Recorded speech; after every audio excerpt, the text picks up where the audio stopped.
Hello students, हमारा आज का टॉपिक है variation of conductivity and molar conductivity with concentration. Concentration के साथ कंडक्टिविटी और मोलर कंडक्टिविटी किस तरह से चेंज होगी अगर हम कंसंट्रेशन में चेंज करें तो। इससे पहले कंडक्टेंस में क्या वेरिएशन होती है? What is conductance? Conductance is the ease with which current flows through a conductor. ठीक है, तो जब भी हम इलेक्ट्रोलाइट की कंसंट्रेशन को इंक्रीज करें तो कंडक्टेंस डिक्रीज हो जाएगी, या हम इसको इस तरह से बोल सकते हैं कि जब भी हम डाइल्यूशन करें तो कंडक्टेंस इंक्रीज कर जाएगी। कंसंट्रेशन को कम किया मतलब डाइल्यूशन को बढ़ा लिया तो कंडक्टेंस इंक्रीज करेगी। जो कंडक्टिंग पावर है वो इलेक्ट्रोलाइट के आयंस की वजह से होती है। जैसे जैसे नंबर ऑफ आयंस बढ़ेंगे या जैसे जैसे आयंस के बीच में डिस्टेंस बढ़ेगी तो वो फ्रीली मूव कर सकते हैं, और जितना फ्रीली मूव करेंगे कंडक्टेंस उतनी ही ज़्यादा बढ़ेगी। और आयंस फ्रीली कब मूव कर सकते हैं? जब हम डाइल्यूशन करेंगे। ठीक है, अब कंडक्टिविटी। कंडक्टिविटी क्या है? Conductivity is the conducting power of A solution having 1 centimetre length and 1 centimetre square area of cross section. 1 centimetre cube में, जैसे मैंने यहाँ पे 2 क्यूब बनाए हुए हैं, तो नीले वाला जो है 1 सेंटीमीटर क्यूब के अंदर जो सॉल्यूशन है इसकी जो कंडक्टिंग पावर होगी वो कहलाएगी कंडक्टिविटी। तो जब भी हम कंसंट्रेशन को डिक्रीज करेंगे, मतलब जब भी हम डाइल्यूशन करेंगे तो कंडक्टिविटी डिक्रीज कर जाएगी। किस तरह से?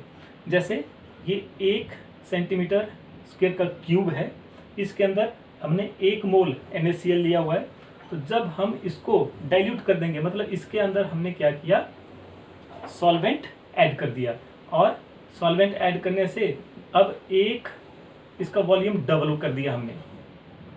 पहले 1 क्यूब था, अब 2 क्यूब में वो सॉल्वेंट या वो सॉल्यूशन प्रेजेंट है। तो जो आयंस पहले 1 सेंटीमीटर क्यूब के अंदर थे वही आयंस अब इन 2 क्यूब्स के अंदर प्रेजेंट है।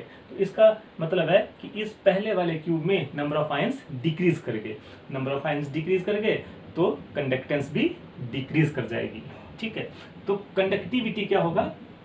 कंसंट्रेशन डिक्रीज करने पर या डाइल्यूशन बढ़ाने पर कंडक्टिविटी डिक्रीज करेगी। नेक्स्ट है molar conductivity increases with decrease in concentration. Decrease in concentration मतलब डाइल्यूशन करने पर क्या होगा? मोलर कंडक्टिविटी बढ़ जाएगी। किस तरह से? हम वही एग्जांपल लेंगे। पहले हमने 1 सेंटीमीटर के क्यूब के अंदर सॉल्यूशन लिया था, उसमें 1 मोल NaCl ऐड किए थे। अब हमने क्या किया, सॉल्वेंट डबल कर दिया, वॉल्यूम डबल कर दिया। अब 2 जो क्यूब हैं, ब्लैक वाला और नीला वाला, इन दोनों में 1 मोल आयंस डिजॉल्व है। तो कंडक्टिविटी, मोलर कंडक्टिविटी इस केस में इंक्रीज करेगी। क्यों? मोलर कंडक्टिविटी की डेफिनेशन क्या है? It is the conducting power of all the ions produced by dissolving 1 mole electrolyte. 1 mole electrolyte dissolve करने पर जितने भी आयंस निकलेंगे उनकी कंडक्टिंग पावर। और साथ ही साथ मोलर कंडक्टिविटी क्या है? कापा और वॉल्यूम का प्रोडक्ट है। तो इस केस में पहले 1 क्यूब के अंदर 1 मोल आयंस थे, उनकी कंडक्टिंग पावर हम देख रहे थे, लेकिन जब डाइल्यूशन की तो 2 क्यूब के अंदर वही 1 मोल आयन है। तो हम पूरे 1 मोल आयन की कंडक्टिंग पावर देखते हैं मोलर कंडक्टिविटी में। तो यहाँ पे नंबर ऑफ आयंस तो 1 मोल ही है, लेकिन यहाँ पे वॉल्यूम डबल हो गया। ठीक है, तो ये चीज़ वॉल्यूम बहुत ज़्यादा बढ़ रहा है, अप्रोक्सीमेटली डबल कर दिया हमने। बेशक जो कंडक्टिविटी है, कापा है, वो कम होती है, डाइल्यूशन करने पर कापा कंडक्टिविटी कम होती है, लेकिन वॉल्यूम बहुत ज़्यादा बढ़ जाता है, जिसकी वजह से अल्टीमेटली मोलर कंडक्टिविटी इंक्रीज कर जाती है बाय डाइल्यूशन। ठीक है, इसके बाद हमारा नेक्स्ट टॉपिक है variation of molar conductivity with concentration for strong electrolyte. हमने स्ट्रॉन्ग इलेक्ट्रोलाइट लिया और कंसंट्रेशन का उस पर इफेक्ट देखा। स्ट्रॉन्ग इलेक्ट्रोलाइट किसे कहते हैं, हमने कल ही किया था। तो ऐसा इलेक्ट्रोलाइट जो डिसॉल्व करने पर 100% आयंस में डिसोसिएट हो जाता है, उसको बोलते हैं हम स्ट्रॉन्ग इलेक्ट्रोलाइट। तो स्ट्रॉन्ग इलेक्ट्रोलाइट में अगर हम डाइल्यूशन करते हैं, सॉल्वेंट उसके अंदर और ऐड कर दिया, तो उससे क्या होगा? नंबर ऑफ आयंस नहीं बढ़ेंगे, वो तो उतने ही है, वो तो 100% डिसॉल्व हो चुके, 100% डिसोसिएट हो चुके हैं, जितने आयंस बनने थे वो बन चुके हैं।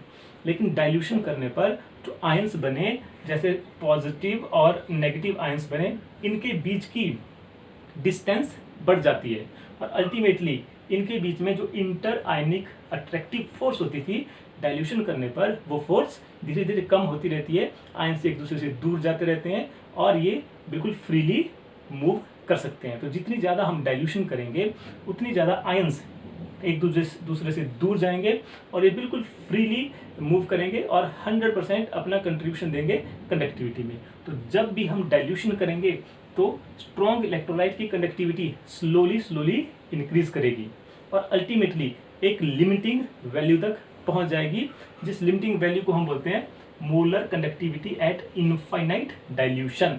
मैक्सिमम डाइल्यूशन हमने कर दी, उस कंडीशन में जो कंडक्टिंग पावर होगी उसको हम बोलेंगे molar conductivity at infinite dilution. Infinite dilution में जो कंसंट्रेशन है वो लगभग 0 के बराबर हो जाती है। तो जब कंसंट्रेशन लगभग 0 के या 0 के बराबर हो जाएगी तो उस केस में जो मोलर कंडक्टिविटी होगी उसको हम बोलेंगे molar conductivity at infinite dilution. ठीक है, molar conductivity at infinite dilution और molar conductivity at any concentration, इनके बीच में एक रिलेशनशिप दिया गया। इस इक्वेशन को हम बोलते हैं डिबाय-हक्कल-ऑनसागर इक्वेशन। इक्वेशन क्या है देख लेते हैं। Lambda M is equal to lambda M not minus A C की पावर हाफ। लैम्डा एम क्या है? Molar conductivity at any concentration. Lambda M not molar conductivity at infinite dilution. A is a constant, C is concentration और इसकी power half ली हुई है। तो जब हम c की power half of and lambda m के बीच में अगर हम एक ग्राफ प्लॉट करें तो स्ट्रॉन्ग इलेक्ट्रोलाइट के बीच में एक स्ट्रेट लाइन बन के आती है। हमने इस एक्सिस पे c की पावर हाफ लिया और इस एक्सिस पे हमने लैम्डा m लिया। पहला जो ग्राफ है, पहली जो लाइन है वो KCl इलेक्ट्रोलाइट के लिए, सेकंड लाइन HCl के लिए। तो बिल्कुल एक स्ट्रेट लाइन बनती है। KCl के लिए भी स्ट्रेट है, HCl के लिए भी स्ट्रेट लाइन है। इस स्ट्रेट लाइन को जब हम एक्स्ट्रा प्लॉट करेंगे, दोनों को मैंने एक्स्ट्रा प्लॉट किया, तो लैम्डा m वाली लाइन को जहाँ पे भी ये कट कर रही है या टच कर रही है वो हो जाएगा lambda m not for KCl और ये हो जाएगा lambda m not for HCl। मतलब molar conductivity at infinite dilution for KCl और ये है molar conductivity for eight infinite dilution for HCl। तो हम लैम्डा m और कंसंट्रेशन की पावर हाफ के बीच में ग्राफ प्लॉट करके और उस ग्राफ को एक्स्ट्रा प्लॉट करके molar conductivity at infinite dilution को निकाल सकते हैं। लेकिन किसके लिए? For strong electrolyte. ठीक है, उसके बाद हम देखेंगे variation of molar conductivity with concentration for weak electrolyte. Weak electrolyte के केस में जब भी हम मोलर कंडक्टिविटी को ऑब्जर्व करेंगे तो जैसे हमने डाइल्यूशन किया तो मोलर कंडक्टिविटी एकदम से इंक्रीज करेगी। क्यों? क्योंकि जो वीक इलेक्ट्रोलाइट्स हैं वो 100% डिसोसिएट नहीं हुए होते हैं। जैसे हम डाइल्यूशन करेंगे तो जो इलेक्ट्रोलाइट डिसोसिएट नहीं हुआ है वो भी डिसोसिएट हो जाएगा, मतलब new positive and negative ions create हो जाएंगे, बनेंगे। जब नए आयंस बनेंगे, नंबर ऑफ आयंस बढ़ जाएगा तो मोलर कंडक्टिविटी भी बढ़ जाएगी। तो जैसे जैसे हम सॉल्वेंट ऐड करते रहेंगे, जैसे जैसे डाइल्यूशन करते रहेंगे, नंबर ऑफ आयंस क्रिएट होते रहेंगे और कंडक्टिविटी इंक्रीज करती रहेगी। तो एकदम से कंडक्टिविटी इंक्रीज करती है। इस केस में अगर हम कंसंट्रेशन की पावर हाफ और लैम्डा m के बीच में ग्राफ प्लॉट करते हैं किसी भी वीक इलेक्ट्रोलाइट के लिए, तो हमें एक स्ट्रेट लाइन ना मिलके एक कर्व्ड लाइन मिलती है। जैसे एक वीक इलेक्ट्रोलाइट एसिटिक एसिड के लिए है तो एक कर्व्ड लाइन हमें यहाँ से मिली, यहाँ से एकदम से कंडक्टिविटी इंक्रीज गई और कंडक्टिविटी इंक्रीज कर गई। और इस लाइन को अगर हम एक्स्ट्रा प्लॉट करें तो ये लाइन कभी भी लैम्डा m की एक्सिस के साथ टच नहीं होगी। इसका मतलब है कि हम लैम्डा m और c की पावर हाफ के बीच में ग्राफ प्लॉट करके molar conductivity for weak at infinite dilution for weak electrolyte हम कभी भी फाइंड आउट नहीं कर सकते। ठीक है, और इसके लिए एक अनदर मेथड है जिसको हम बोलते हैं कॉलरिस लॉ, और कॉलरिस लॉ हम नेक्स्ट वीडियो में डिस्कस करेंगे। अभी के लिए इतना ही, बहुत इंपॉर्टेंट है और इसको अच्छे से देख के समझना है। ठीक है, थैंक यू।